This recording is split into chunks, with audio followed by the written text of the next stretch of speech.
I remember the first time that I realized or understood that Shakespeare was a great writer. I was in high school, and we were reading Act 2 of Macbeth. For context, Macbeth had been the Thane of Glamis, but recently became the Thane of Cawdor, and he had just killed a man while that man was sleeping. Speaking to his wife after the murder, he says, "Glamis hath murdered sleep, and therefore Cawdor shall sleep no more. Macbeth shall sleep no more." And for some reason, that got me. A man kills somebody while they're asleep, and the guilt of that act kills sleep itself. He murdered sleep and will therefore sleep no more. My high school self fell in love so hard that I'm still dealing with the consequences. And I'm about to make a 7-episode series on the play that inspired that love more than 20 years later. Let's go. By way of introduction, we could say a lot of things about Macbeth. It's Shakespeare's shortest tragedy. It's among the bloodiest tragedies. It has both witches and ghosts. It's a fast-paced meditation on ambition. In it, Macbeth gets an idea in his head during Act 1 and then rides that idea straight through to its conclusion without looking back. It barely has any subplots at all. But it's also a deeply complicated play. It pushes at the limits of the tragic genre.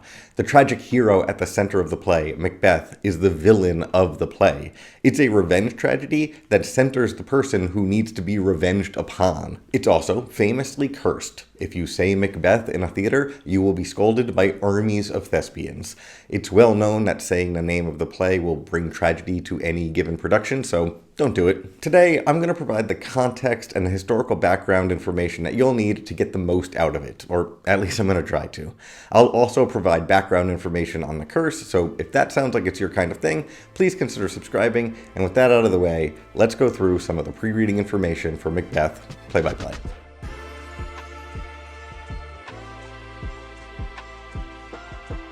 We can say with confidence that the first publication of Macbeth is the First Folio, a collection of Shakespeare plays published in 1623, about 6 years after Shakespeare's death. But there is some disagreement about when Shakespeare wrote Macbeth. Most scholars agree that the first performance of the play was in 1606. In fact, the editors of the Arden edition of the play claim that there seems to be no good reason to doubt the general accepted view that Macbeth was written in 1606. The main evidence for this date is that the play seems to reference a conspiracy known as the Gunpowder Plot. So, in 1605, a group of English Catholics attempted to blow up the Houses of Parliament and King James I on the 5th of November. The man tasked with lighting the kegs of gunpowder beneath Parliament, Guy Fawkes, was arrested before he could execute on the plan, but England will nevertheless remember the 5th of November. This was the biggest news story of 1606, and the porter in Act 2 of Macbeth seems to reference the trials of the conspirators. So dating the play to before November of 1605, given the references, would require evidence, and there's not that much. That said, we know that Macbeth was edited between its initial performances and its inclusion in the First Folio, so those references, along with some of the songs sung by the witches, may have been added at a later date. That said, I, like the Arden edition, see no good reason to doubt the 1606 date, so let's talk about 1606. In 1606, the King of England is James I, but this James I was also James VI in Scotland. When Queen Elizabeth died in 1603, the crown went to her first cousin once removed. Mary, Queen of Scots, was Elizabeth's cousin. James was Mary, Queen of Scots' son, so that's how this whole thing happened. So a Scottish king became the King of England in 1603, and Shakespeare wrote a play about Scottish history a couple years later.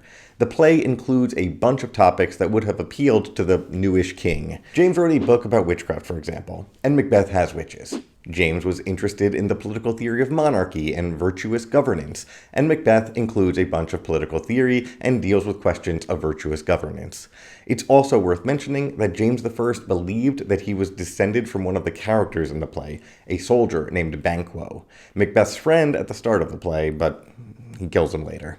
So in a lot of ways, it could be argued that Shakespeare wrote this play to appeal to his royal patron. It's worth noting that there was a real-life historical figure named Macbeth who ruled as the King of Scotland for about 17 years in the 11th century.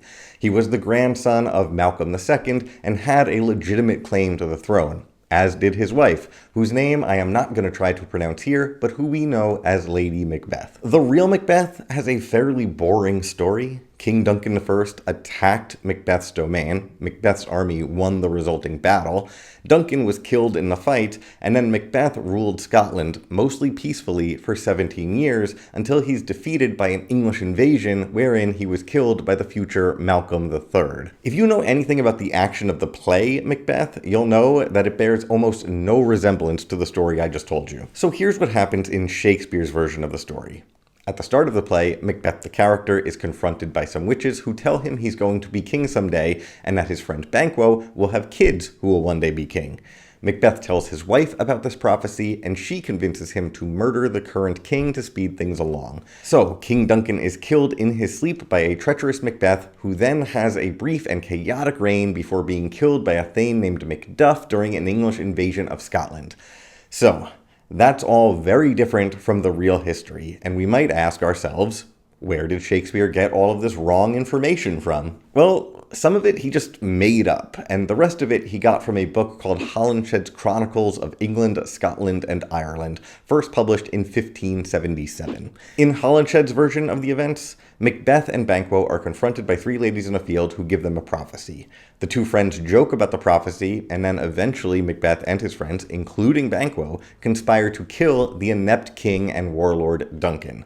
Macbeth then rules peacefully for a time before being defeated during an English invasion, killed by Malcolm. So, Shakespeare takes that story, mixes in some other stories from Holinshed's book, expands the role of the witches, expands the role of Lady Macbeth, has Macduff kill Macbeth rather than Malcolm, and he removes any wrongdoing from Banquo. Remember, King James believed that he was descended from Banquo, so it wouldn't be a good look to have him be on the side of villainy. So that's the history. Now, I guess we need to talk about the curse. As for the curse, you'll hear a lot of stories about why it's unlucky. You'll hear that Shakespeare's theater, the Globe, burned down during a performance of Macbeth, but that's not true. The Globe burned down during a performance of Henry VIII. You'll hear about how real daggers were used accidentally in an early performance, causing real deaths. You'll hear about how, when a boy actor fell ill, Shakespeare himself needed to play the role of Lady Macbeth. You'll hear these and many more, but none of them have really ever been verified by evidence. You might also hear that real witches cursed the play because they didn't like their representation, and that one might be true. Really, though, the source of the superstition comes from a joke made in the early 20th century by a humorist and drama critic named Max Beerbohm. Beerbohm wrote a satirical article in the style and voice of Samuel Pepys, a diarist, which told the story of Shakespeare needing to play the role of Lady Macbeth after a child actor became ill and died. The implication is that Macbeth as a play has always had a casting problem, it's always had accidents and illnesses which prevent the production from going on, and maybe it has.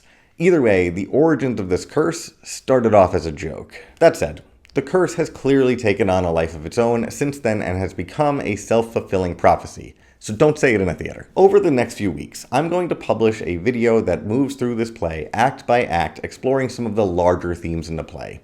In the first video, we're going to read Act 1 through the lens of masculinity, or more broadly, any of the coercive identity categories that we see in the play. When we read Act 2, we're going to do so by focusing on Macbeth's relationship to time. He seems to always be rushing into the future, and this is Shakespeare's shortest tragedy. Macbeth seems to be chasing down his own ending rather than letting it come to him. When we read Act 3, we're going to focus on the role of imagination in the play. Macbeth's imagination is both a catalyst and a curse, and it's fascinating to read the play through that lens. When we read Act 4, we're going to take a close look at the way this play uses the language of illness. Scotland is sick, and diagnosing the disease will be crucial to healing the kingdom and understanding the underlying logic of the play. And so, when we read Act 5, we will focus on the language of healing. We'll also discuss the ambiguities of the ending and the question of whether or not Scotland has actually diagnosed the illness correctly and how sustainable their cure will be. Finally, when all that's done, I'm going to publish one final video on Macbeth and witchcraft. The Weird Sisters begin this play, and they're certainly one of its most memorable parts, so we're going to put them at the center of a discussion once we've finished the play. And if all that sounds like fun to you, please subscribe to be notified when I publish those videos. Thank you for watching.